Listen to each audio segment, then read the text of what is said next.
Self-inquiry is a powerful tool for self-discovery. It involves asking, "Who am I?" to peel back layers of identity.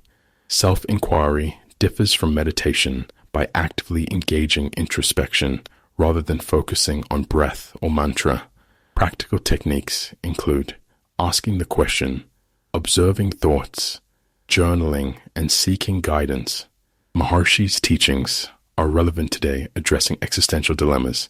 His methods include self-inquiry, mindfulness, and cultivating inner peace.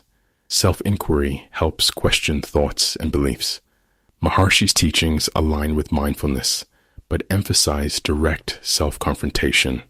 The rise of mindfulness and meditation reflects Maharshi's focus on inner peace. Self-realization is a continuous process. Starting the journey involves journaling, meditation, asking questions, and practicing mindfulness. Community and guidance offer support and perspective. Reflecting on moments of realization is crucial for integrating insights.